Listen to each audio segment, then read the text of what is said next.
त्राटक योग का एक अंग है, इसलिए अभ्यासी को अवश्य ही त्राटक का अभ्यास करना चाहिए। त्राटक द्वारा मन की चंचलता कम होने लगती है। योग के अभ्यास में मन का बहुत बड़ा महत्व होता है, क्योंकि इंद्रियों द्वारा ही मनुष्य संसार में समस्त कार्य करते हैं। इंद्रियां सदैव सांसारिक पदार्थों को भोगने के लिए प्रयत्नशील रहती हैं। इंद्रियों के वशीभूत हुआ मनुष्य सदैव इंद्रियों को तृप्त करने के प्रयास में लगा रहता है। अगर किसी मनुष्य को अपने जीवन को श्रेष्ठ बनाना है तो इंद्रियों पर अधिकार करने के लिए उनकी बहिर्मुखीता को कम कर दे अथवा पूर्ण रूप से रोक दे, तथा इंद्रियों का स्वामी मन होता है। अगर मन पर अधिकार कर लिया जाए तब इंद्रियों पर अधिकार अपने आप हो जाएगा। मन स्वयं चंचल रहता है।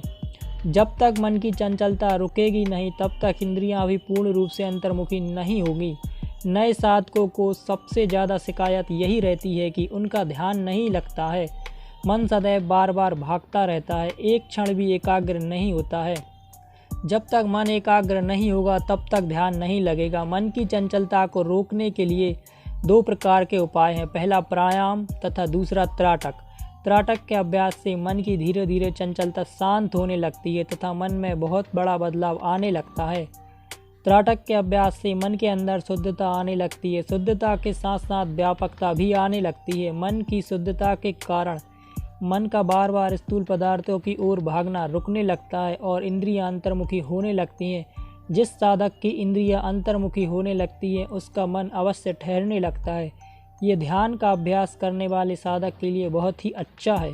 त्राटक द्वारा मन एकाग्र करने पर ध्यान में सफलता के अतिरिक्त भी मनुष्य के अंदर धैर्यता, शांति और संतोष आदि के गुण आने लगते हैं।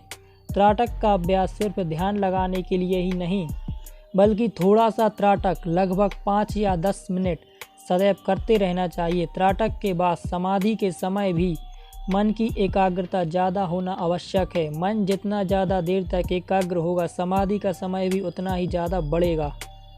लगातार त्राटक के अभ्यास से मन के अंदर वृत्तियों में व्यापकता आने के कारण सूक्ष्म शरीर अधिक व्यापक व शुद्ध होने लगेगा तथा आंतरिक विकास भी ज़्यादा होगा। जितना आंतरिक विकास होगा उसी के अनुसार सूक्ष्म शरीर में विद्यमान चक्रों के अंदर शुद्धता आएगी। इससे शीघ्र चक्र खुलने में सहायता मिलेगी। हमने देखा है ज़्यादातर अभ्यासी त्राटक का एक निश्चित अवस्था तक अभ्यास करते हैं, फिर त्राटक का अभ्यास बंद कर देते हैं। उनकी सोच होती है, मुझे मेरा लक्ष्य प्राप्त हो गया है, अब अभ्यास की आवश्यकता नहीं है। मगर यह क्यों भूल जाते हैं कि अभ्यासी का भौतिक शरीर सदैव अशुद्धता ग्रहण करता रहता है, जैसे भोजन करना, समाज में मिलना जुलना, दूसरों के साथ राग द्वेष तृष्णा आदि से युक्त व्यवहार करना। इन सभी के द्वारा अशुद्धता व जड़ तत्व शरीर के अंदर प्रवेश करता रहता है। इसके साथ बलय के द्वारा भी अशुद्धता आती रहती है। इस अशुद्धता का प्रभाव मन पर भी पड़ता है, मन भी अशुद्ध होने लगता है।